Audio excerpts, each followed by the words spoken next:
I am sure जब आपने कुछ नई चीज सीखने की कोशिश की होगी या फिर कोई एक नई आदत हैबिट डालने की कोशिश की होगी तो आपको थोड़ी रुकावट तो जरूर आई होगी, थोड़ा सा फ्रिक्शन तो जरूर महसूस हुआ होगा ही। कभी भी कुछ नया सीखने की कोशिश की होगी तो पहली बार में वो उतना अच्छे से नहीं हुआ होगा। और फिर जब आपने उसको अपना टाइम दिया, उसको अपना डेडिकेशन दिया और एट द एंड उसको अपने तरीके से मोल्ड करके अपनी एक यूनिक सी हैबिट बना ली, तब आपको लगा होगा कि अब मैं इसको कर सकता हूँ। तो कोई भी नई चीज शुरू में करने में डिफिकल्ट तो होती है। नहीं, मैं ये नहीं बोलने वाला कि लगे रहो गुरु और keep trying, one day you will succeed, because habits makes you you. Habits makes you who you are. आपकी आदतें ही आपको बनाती हैं जो आप हैं आज। आपकी आदतें, जैसे आप खाना खाते हैं, आप किस तरीके का खाना खाते हैं, आप किस समय उठते सोते बैठते हैं, आप किससे मिलते हैं, आपकी मूवमेंट, आपकी शारीरिक गतिविधियां कैसी होती हैं, क्या आप दौड़ना पसंद करते हैं या फिर आप हैवी वेट लिफ्टिंग वजन उठाना पसंद करते हैं। हर एक वो आदत आपको शेप कर रही है और आपको यूनिक बना रही है। इसलिए आदतें बहुत इंपॉर्टेंट भी होती हैं और आदतें बहुत ज़रूरी भी होती हैं। अब समझते हैं आदतें होती क्या हैं और आदतें कैसे बनती हैं। जब इंसान पहली बार कोई चीज़ करने की कोशिश कर रहा होता है तो उसकी प्री फ्रंटल कॉर्टेक्स दिमाग की, जो एक डिसीजन मेकर होती है, जो हर चीज़ डिसाइड करती है कि आपको वो करनी चाहिए या नहीं करनी चाहिए, वो एक तरीके से आपके दिमाग का हिस्सा है जो आपको बता रहा है कि ये चीज़ आपके लिए सही है या फिर ये चीज़ आपके लिए गलत है। अल्कोहल पीते समय वो बंद हो जाता है तो it's not very good, that's why alcohol is not very good. जब आप पहली बार कोई चीज़ करते हैं तो आपकी प्री फ्रंटल कॉर्टेक्स बहुत ही एक्टिव होती है। वो एक कॉन्शियस स्टेट में कॉन्शियस डिसीजन लेने की कोशिश कर रही होती है। और फिर जब वो आपके बिहेवियर में आ जाता है, जब आप उसको रेपिटेटिवली करते रहते हैं और उसकी एक आदत बना लेते हैं, तो आपके दिमाग के एक हिस्से में, जिसको बेसल गैंग्लिया बोलते हैं, उसमें शिफ्ट हो जाता है। उसमें वो आपके बिहेवियर की तरह एक्ट करता है। उसी को आदत भी कहते हैं। All type of learning is generally considered as not forgetting. हम किसी भी आदत को डालने के लिए उस चीज़ को बार बार सीख रहे होते हैं, उसको बार बार याद कर रहे होते हैं और उसके बारे में कॉन्शियसली, एक्टिवली उस पर एक्ट करने की कोशिश कर रहे होते हैं। इसीलिए हर लर्निंग इज एंटी फॉरगेटिंग। आप उस चीज़ के बारे में भूले नहीं, इसलिए आप उसको बार बार याद रखने की कोशिश करते हैं। अब समझते हैं न्यूरोप्लास्टिसिटी क्या होता है। आपने अपनी लाइफ में प्लास्टिक तो बहुत देखा होगा और आपने जनरली ये भी देखा होगा कुछ प्लास्टिक ऐसा होता है जो खिंच जाता है आसानी से। जैसे एक कोई पॉलीथिन होती है, उसको आप खींच सकते हैं, उसको आप मोल्ड कर सकते हैं, उसको आप किसी भी शेप में बेंड कर सकते हैं। ये न्यूरोप्लास्टिसिटी से बिल्कुल भी रिलेटेड नहीं है, पर क्योंकि ये मेरा तरीका था सीखने का कि न्यूरोप्लास्टिसिटी क्या होती है। न्यूरोप्लास्टिसिटी वही है जब आप अपने दिमाग को कोई नई चीज़ सिखाने की कोशिश कर रहे हैं। आपका ब्रेन कितना रेडी है कि वो नए पैटर्न्स रिकॉग्नाइज करके उनको बिहेवियर बना पाए। आपकी प्री फ्रंटल कॉर्टेक्स कितनी अवेयर एंड एक्टिव रह सकती है कि वो कॉन्शियस डिसीजंस को एक बिहेवियर में कन्वर्ट कर सकती है। आपकी न्यूरोप्लास्टिसिटी आपके बचपन में सबसे ज़्यादा होती है। इसलिए वो सही कहते हैं, बचपन में जो आदत डाल ली वो आदत बन गई।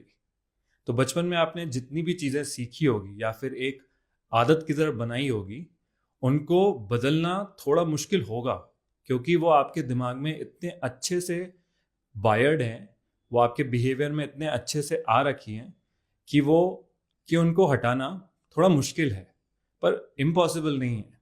क्योंकि न्यूरोप्लास्टिसिटी का मतलब वही है, कोई भी आदत कभी भी बदल सकती है, बस उसको बदलने में कितनी मेहनत और कितना फ्रिक्शन, कितनी मुश्किल होगी, वो हर बार अलग होती है।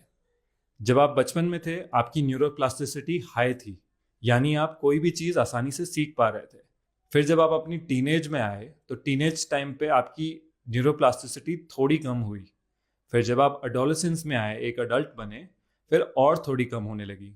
और फिर जब आप अपनी मिड लाइफ और एक ओल्ड एज में एंटर करने लग जाते हैं, आपकी न्यूरोप्लास्टिसिटी एक तरीके से ख़त्म होने लग जाती है। इसलिए सिंपल भाषा में यही कहते हैं ना कि जब आपकी एक उम्र हो जाती है तब आप ज़्यादा बदल नहीं सकते हो, आप वैसे ही रहते हो जैसे आप हो। और वो सही इसीलिए है क्योंकि न्यूरोप्लास्टिसिटी आपकी कम है और आपको कोई भी नई चीज़ सीखना मुश्किल होगा। But still at the same time इसका मतलब ये नहीं है कि आप सीख नहीं सकते। It will have more friction, so you will need more effort. ज़्यादा मेहनत और ज़्यादा कॉन्शियसनेस लगेगी एंड पॉसिबल ज़रूर है। सो कोई भी नई हैबिट को सीखने के लिए न्यूरोप्लास्टिसिटी अच्छी होना बहुत ज़रूरी है। आपकी न्यूरोप्लास्टिसिटी मॉर्निंग्स में सुबह सुबह बहुत हाई होती है क्योंकि आप फ्रेश उठे हो, आपका ब्रेन रिलैक्स्ड है एंड आप रेडी हैं कोई भी नई चीज़ सीखने के लिए। पीटर सी ब्राउन करके एक नॉवलिस्ट और एक राइटर ने एक बुक में लिखा था, learning is repeated recall not a repeated exposure. अगर आप कोई भी चीज़ को वापस याद कर पा रहे हैं या फिर उसको समझ पा रहे हैं, उससे आपकी लर्निंग बेहतर होगी। अगर आप उस चीज़ को बार बार देख रहे हैं या फिर उसके अराउंड हैं या फिर आपने बस वो चीज़ लिख के छोड़ दी है, तो वो आपको याद नहीं रहेगी। इसलिए कई बार हम जब स्टिकी नोट्स पे कुछ लिख के चिपका कर भूल जाते हैं पर उनको फॉलो ज़्यादा नहीं कर पाते। पर वही चीज़ अगर आप लिखो और उसको दोहराओ बोल के, और फिर उसके बाद उसके बारे में बात करो और फिर उस चीज़ को अपने दिमाग में कॉन्शियसली एक्टिव रखो, तो आप उसको ज़्यादा अच्छे तरीके से सीख पाते हो। इंस्टेड आप बस उसे कहीं लिख के बंद करके और उसके बारे में वापस सोच नहीं रहे हो। तो कहीं एक एक्सपेरिमेंट किया गया था कि बच्चों को जब अटेंशन की दिक्कत हो रही थी तो उनको एक हेलमेट पहना दिया। उस हेलमेट में चारों तरफ से कुछ भी नहीं दिखता था, सिर्फ 2 होल थे जिससे वो सामने देख पाए, और उसकी वजह से उनकी अटेंशन इम्प्रूव हो गई। और जब उनकी अटेंशन इम्प्रूव हुई तो उनका फोकस इम्प्रूव हुआ, और उनका फोकस इम्प्रूव हुआ तो वो उस चीज़ को अच्छे से रिकॉल कर पा रहे थे और उस चीज़ को अच्छे से समझ पा रहे थे। इससे उनकी हैबिट बनना और उस चीज़ को याद करने में आसानी हो रही थी। इवेंचुअली हैबिट्स भी लर्निंग का ही एक रूप है।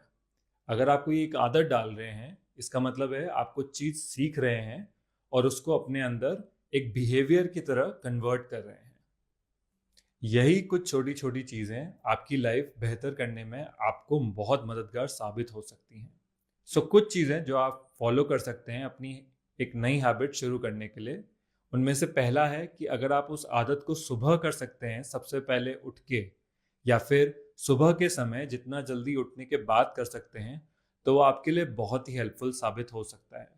चाहे आप उस बारे में लिखें या फिर उस बारे में सोचें या फिर उस बारे में बात करने की कोशिश भी करें और उस चीज़ को कर पाएं तो मच बेटर। और तीसरा, आप उसको अपने लाइफ की रिदम में कैसे इंक्लूड कर सकते हैं। इससे मेरा मतलब है कि जैसे हर इंसान को फिट रहना ज़रूरी है, हर इंसान फिट रहने की कोशिश करता है, पर हर इंसान के फिट रहने के तरीके अपने अपने हो सकते हैं। हैवी रनिंग बहुत पसंद होगी तो कुछ लोगों को हैवी वेट लिफ्टिंग बहुत पसंद होगी, या फिर कुछ लोगों को स्ट्रेचिंग एक्सरसाइजेस में ज़्यादा मज़ा आता होगा, या फिर कुछ लोगों को कैलिस्थेनिक्स या बॉडी वेट जैसी एक्सरसाइजेस में ज़्यादा इंटरेस्ट आता होगा। ये सब आपके हेल्थ बेनिफिट के लिए ही हैं, पर ये सब बहुत अलग अलग तरीके की एक्सरसाइजेस हैं और आपके लिए जो बेस्ट वर्क करे, अगर आप उसको चूज़ करेंगे तो उसको करने में आपको थोड़ी आसानी होगी और फ्रिक्शन थोड़ा सा कम लगेगा। इसीलिए decide what you can do best for you. Tell me in comments आपने कौन सी एक नई आदत डालने की कोशिश करी या फिर कौन सी एक नई आदत ने आपको बेनिफिट किया। Till the next video, thank you.